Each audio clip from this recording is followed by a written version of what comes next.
My ex-wife, Marie, 33, won't stop trying to contact me, and it's really messing me up. It's been over 6 months since D-Day and 5 months since the divorce, and I still need some advice. I don't have enough time to tell my whole story, but here's what I can share. Married for 5 years, had a great bond, and we chose not to have kids until we were both 35. I pretty much caught her in the act with her affair partner in our bedroom. I had been clear about my views on infidelity right from when we started dating, and told her plainly that cheating was a complete no-no for me. I stayed calm throughout the ordeal. I asked her to get dressed, called up her elder sister, Nancy, who lived in a nearby town, and asked her to pick up Marie. I blocked Marie on all platforms and talked to my lawyer about the divorce proceedings. They drove back to my house the next day, and Marie immediately threw herself at me and started crying profusely. She wanted me to give her a chance to explain herself, even though I didn't want to hear any of it, and my answer would still be divorce, whether she cheated 100 times or just once. I sat down with her and asked her some questions. My first question was it an emotional affair or just a physical one? She seemed stupefied for a good 5 or 6 seconds before tears started streaming down her face, and she whined about how I could even think she would have an emotional affair with someone else. She swore it was purely physical. My second question was, were you unsatisfied in our marriage in any way? She claimed she wasn't. She was incredibly happy with both our sex life and our financial status. What was the reason then? I asked. I don't know, she said, and broke down. She got on her knees and said she felt disgusted with herself. She said she was going through a lot since she wasn't doing well in her job and wanted to validate her own importance in her mind. She often talked to me about her job too. I supported her wholeheartedly, and she was also going to therapy for it. Even though I didn't understand her reason, I didn't poke much into it. How many times were you physically involved? I asked. She told me it was only 3 times of physical contact, and she had apparently never allowed him to kiss her. I don't know if that was supposed to make me feel better about it. With that, I was done. I told her that I wanted a divorce. Surprisingly, she didn't say anything, just nodded, and went to the guest room and locked herself up with her sister. Unfortunately, before I could serve her the divorce papers, our district went into lockdown, and travel between districts was prohibited. Thus, in an unfortunate turn of events, it seemed I would need to spend a full week with my wife in the same house, and I couldn't even file for divorce because the courts were closed. But I wasn't having that nonsense.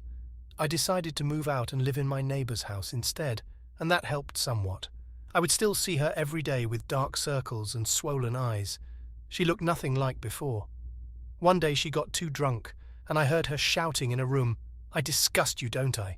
You can't even look at my face." And she repeated that the whole night.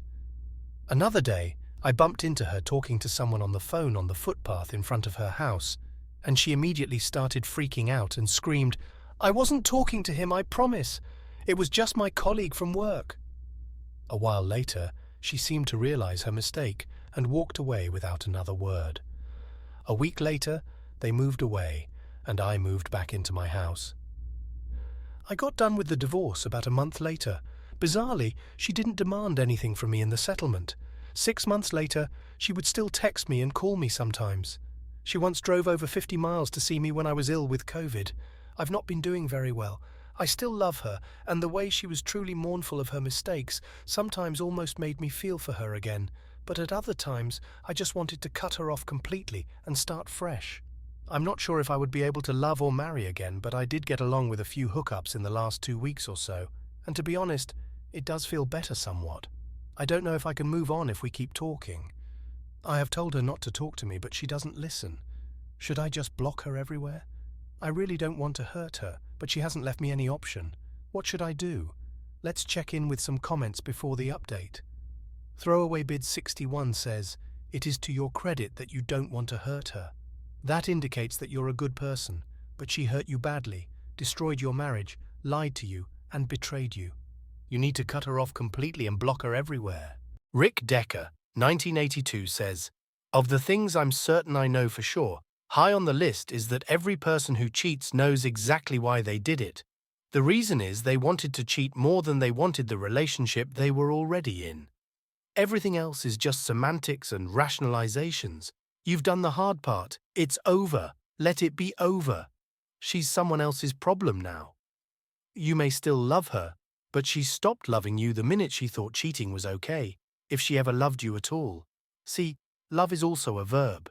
She certainly wasn't loving you while cheating with him. Update. So I did exactly what I intended to do. I called her up and told her that I wished to go completely no contact for a few months. For a few seconds I heard nothing on her end, long enough for me to ask if she even heard me.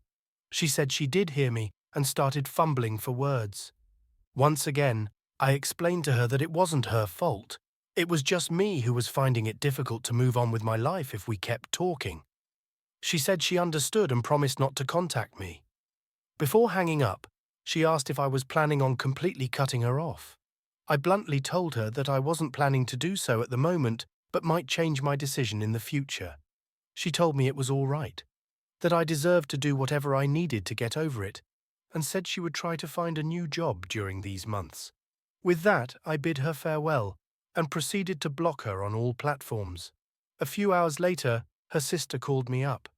She told me I had made a good decision, especially since my ex-wife needed this no-contact period too. She only did a part-time job, hardly ever went out, and spent the entire day going through old pictures. Thus, at least for the moment, I feel like I've made a good decision. A lot of people have messaged me, asking several questions that were left untouched in the original post. Here I would like to clear out some. How long had the affair been going on? According to her, they first had sex when she went on a work-related trip to another city, about a month before D-Day.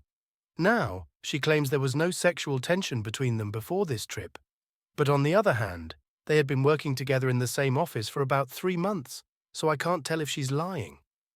How did you behave in the days before D-Day and immediately after it?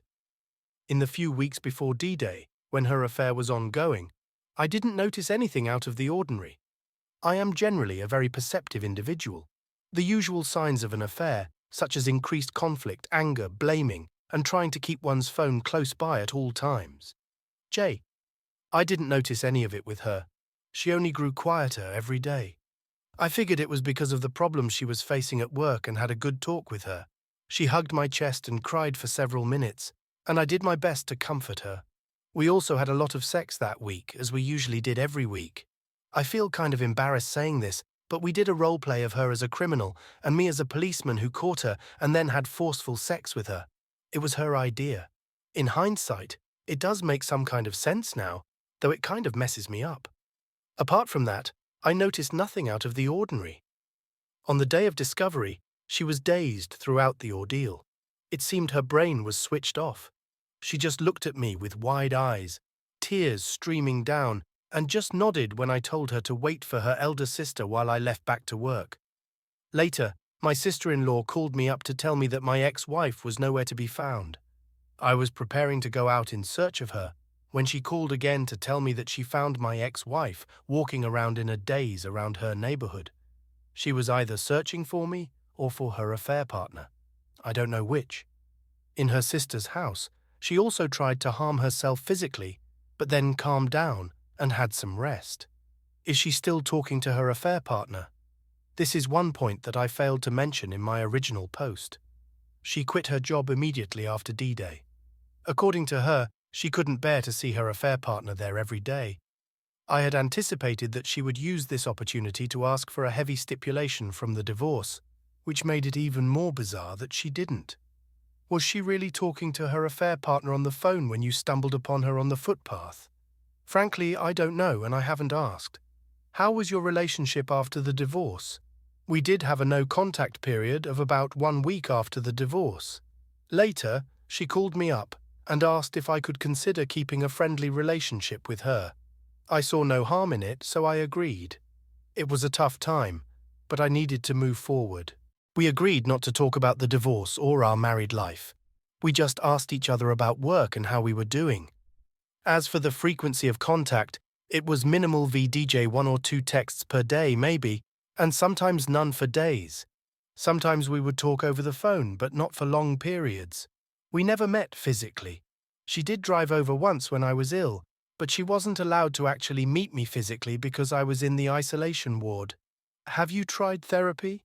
Of course, I have been in therapy since D-Day. My ex-wife went to a therapist for the first 2 months after the divorce, but then stopped going for no apparent reason. Some people in the comments section seemed to misunderstand my original post. They kept posting comments asking me to consider reconciliation. I would like to reiterate that my original post was about whether I should block her or not, and not about reconciliation. I made the decision not to reconcile a long time ago, and my ex-wife has accepted it. It's not about how much she regrets and mourns over it. I simply can't trust her again. And now, some quick comments before we wrap up. Red Porsche Killer says, "Hi, I commend you for your stance and upkeep of values. As many others stated, no contact would be the healthier way for you to move on. But you are being very professional about how to handle your interaction with the ex. Question: what did you do with the bed, mattress and linen? I hope you discarded them and got something new for yourself. Despite your stance, which is outstanding and definitely will help you to heal, you will be confronted with triggers for a long time, so mementos and reminders of this awful day will always poke at you. All the best for you and your future." I responded, "First of all, thank you. Thankfully, her sister took care of cleaning their mess up for me. I saw nothing but a few ripped packets of condoms in the dustbin outside. Moreover, even though I did say bedroom, they were not having sex on the bed. They were doing it on a couch. I don't know if they used the bed prior to moving to the couch, and I don't intend to find out. I sold all my furniture off anyway." Brian said, "Cut contact. That's good for your future. If you keep friendly contact with her, she's definitely brainwashed you, and if you see her face and hear her voice, you'll indefinitely remember her betrayal. So don't allow the pain once again. Start a fresh life. It's your life. All the best." I've done my best to navigate through this storm. It's been tough, but I believe I'm on the right path. Thanks to everyone for their advice and support.